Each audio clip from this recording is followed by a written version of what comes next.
Assalamualaikum warahmatullahi wabarakatuh. Senang sekali saya Yudiatin, mahasiswa Universitas Terbuka Malang.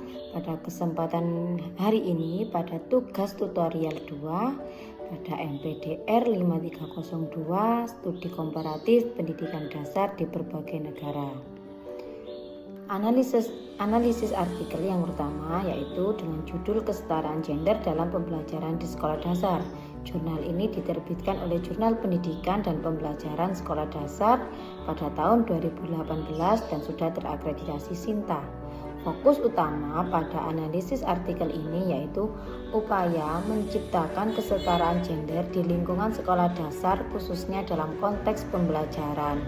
Artikel ini menyajikan pembahasan mengenai pentingnya mengimplementasikan kesetaraan gender sejak jenjang pendidikan dasar dan mengidentifikasi bagaimana ketidaksetaraan gender termanifestasi dalam praktik pembelajaran di sekolah dengan baik. Yang pertama yaitu pentingnya pendidikan kesetaraan gender di SD. Pembentukan karakter awal pada sekolah dasar adalah tempat anak-anak mulai menginternalisasi nilai dan norma sosial, termasuk peran gender. Jika pemahaman gender yang tidak setara sudah terbentuk di usia ini, akan sulit diubah di kemudian hari.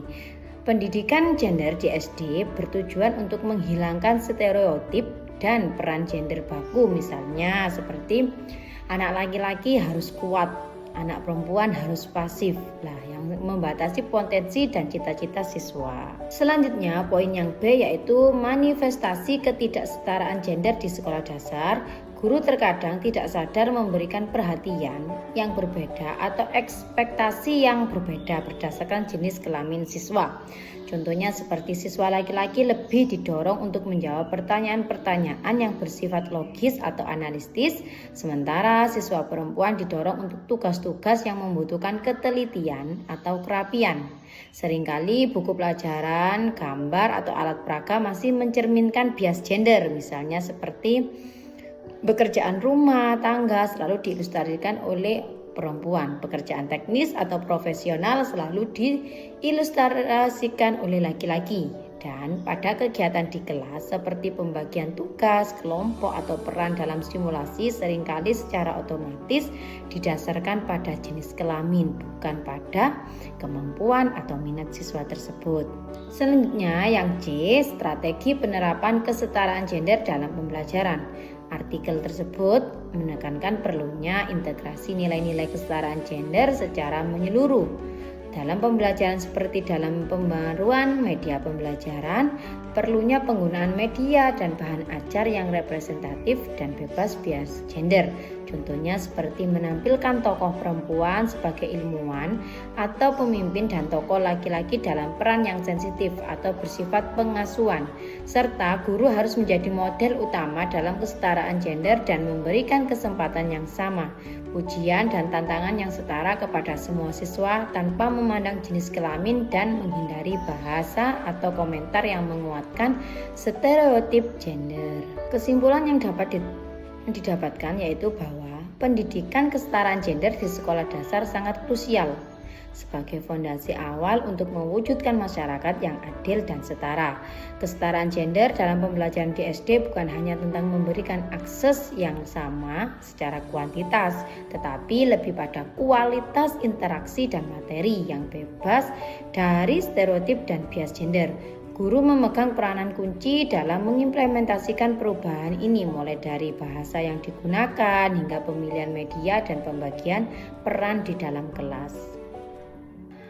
Pengalaman pribadi saya dalam pengalaman mengajar saya di SD Negeri 4 Sri Mulyo, khususnya di Kecamatan Dampit, Kabupaten Malang, saya merefleksikan pembagian tugas di kelas. Ketika kerja bakti, secara otomatis saya meminta siswa laki-laki untuk saya berikan tugas yang membutuhkan kekuatan fisik, misalnya memindahkan meja, memindahkan kursi, atau papan tulis, dan siswa perempuan saya berikan tugas yang membutuhkan ketelitian atau kerapian seperti menata rak buku, menyapu, menata sepatu. Lah, dari hal seperti ini dapat disimpulkan bahwa keterkaitan utama dari artikel ini dengan pengalaman saya secara pribadi adalah menjadi alat untuk melakukan self correction atau koreksi diri secara berkelanjutan, memastikan bahwa setiap aspek pengajaran di SD Negeri 4 Sri Mulyo itu bisa saya jadikan koreksi diri bagi diri saya sendiri. Selanjutnya pada soal yang nomor 2 masih sama dengan untuk menganalisis jurnal. Di sini saya menganalisis jurnal mengenai evaluasi efektivitas guru sekolah dasar dalam praktik kesetaraan gender. Berikut adalah analisis poin penting-pentingnya. Yang pertama yaitu pentingnya kesetaraan gender di pendidikan. Artikel ini menekankan bahwa kesetaraan gender dalam pendidikan adalah kunci untuk mencapai pembangunan berkelanjutan dan keadilan sosial. Meskipun sudah ada upaya ketidaksetaraan gender tetap ada di pendidikan dasar. Kemudian yang kedua, fokus penelitian, pengetahuan, sikap, dan praktik guru. Studi ini membeda bagaimana guru sekolah dasar memahami, menyikapi, dan menerapkan konsep kesetaraan gender dalam lingkungan belajar mengajar sehari-hari. Guru adalah aktor kunci dalam mempromosikan atau justru melanggengkan bias gender di kelas. Kemudian yang C, temuan utama mengenai guru.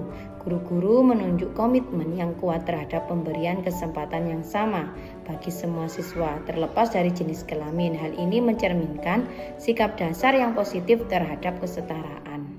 Kemudian yaitu keterkaitan artikel ini. Yang pertama, keterkaitan dengan aspek profesionalisme dan kompetensi guru.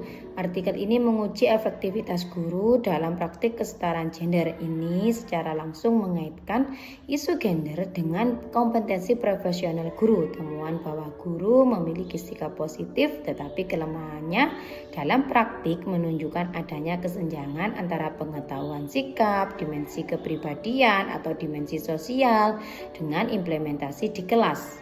Selanjutnya yang B yaitu keterkaitan dengan aspek kurikulum dan pedagogi. Artikel menunjukkan bahwa guru gagal dalam merencanakan strategi yang sensitif gender dan mengatasi bias di kelas. Ini berhubungan langsung dengan modul tentang prinsip-prinsip pengembangan kurikulum yang harus responsif gender dan inklusif. Kurikulum seharusnya tidak hanya bebas bias tetapi juga secara aktif mempromosikan peran gender yang setara. Keterkaitan dengan isu sosial dan keadilan pendidikan. Konteks utama artikel adalah bahwa kesetaraan gender adalah kunci untuk membangun berkelanjutan dan keadilan sosial. Dan pada modul yang telah saya pelajari pasti membahas tentang filosofi pendidikan dan peran sekolah sebagai agen perubahan sosial untuk mencapai keadilan. Artikel ini berfungsi sebagai bukti nyata bahwa sekolah dasar masih menjadi arena di mana ketidaksetaraan seperti hambatan akses sumber daya yang terus dialami oleh siswa perempuan. Demikian hasil diskusi saya pada tugas tutorial 2. Saya ucapkan terima kasih dan wassalamualaikum warahmatullahi wabarakatuh.